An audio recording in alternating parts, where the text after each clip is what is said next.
Each year, according to the Centers for Disease Control, 40,000 people in the U.S. get HIV, and a growing number of the newly infected are Latinos. I spoke with one local woman who has a tough message to share. You are positive. Rosa Munoz will never forget the day those 3 words changed her life. The only thing it was in my mind is, I'm gonna die. It can happen to me. I'm gonna die. No, this is a lie. It wasn't a lie. 52-year-old Munoz is HIV positive. 14 years later, living with the disease hasn't gotten any easier. It's a lonely disease, period. You can have about 1,000 people around you and still feeling lonely. Munoz doesn't know how she got infected. Growing up in Puerto Rico, she was a drug addict by age 12.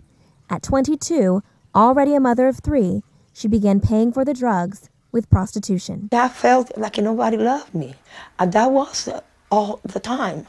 So I got refuge on the drugs. Since 1993, when Munoz learned she had HIV, the number of infected Latinos has steadily increased. In 2004, Latinos made up 18% of new HIV diagnoses, even though they're only 14% of the U.S. population.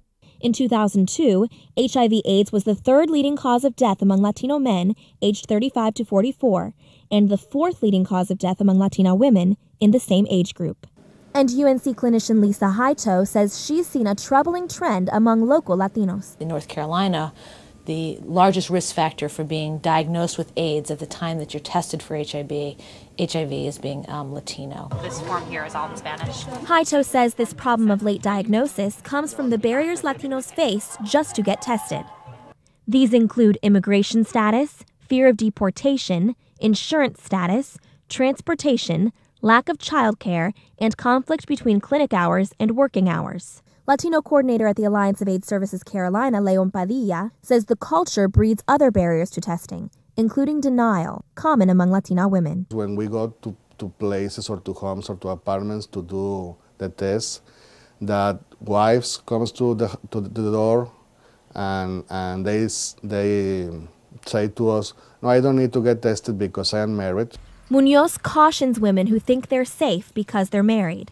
You don't know what your man doing when he locked the door and go to work. Munoz says Latinos must break through denial and taboos to stop the spread of HIV. We are very private people. My business is not your business. But when we're talking about HIV and AIDS and many other venereal disease, STD disease out there, my business is your business. Her message is simple. Go and get the test. Don't be scared. If you're scared because you think they're going to be positive, it's better to get positive on time so you can be treated than when you open your eyes, you bury your husband and he left you with a disease. Munoz knows what it's like to lose a loved one to AIDS. Her oldest daughter, Raquel, found out she had HIV in 1995. She died 1 year later. UNC now has a new sorority on campus. Delta Phi Omega is the first South Asian sorority at UNC. The founding women presented the sorority's objectives to a packed crowd of students on Thursday night. The Greek Alliance Council reviewed their work and then voted to grant them official status. Council President Dina Hayes says the sorority will help promote diversity on campus. They'll help the Greek community by giving a voice to the South Asian women that did not have a voice in the Greek community previously, and being in those leadership roles to show them that it's possible.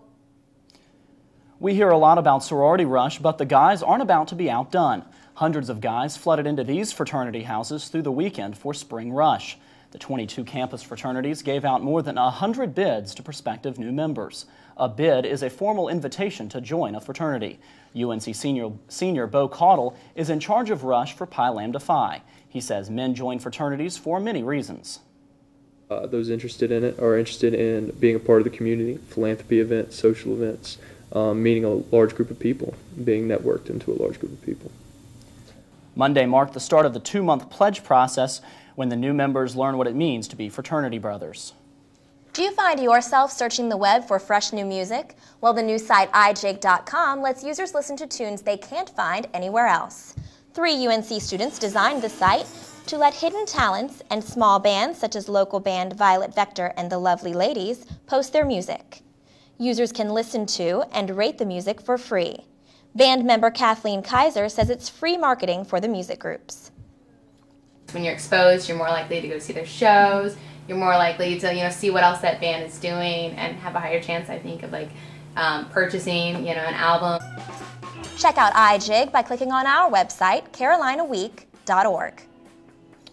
And we're joined now by weathercaster Laura Pagano. Hi, Laura. Hi. Hi, Laura. How's it going? So can you tell us about what is this cold, wet weather we're seeing? I know, it has been pretty chilly and temperatures are slightly below normal. And speaking of temperatures, this time last week our high was 70 degrees. Since then we've had snow, sleet, and snow. Will this puddle dry up or will students keep walking past their reflection? I'll let you know when we come back.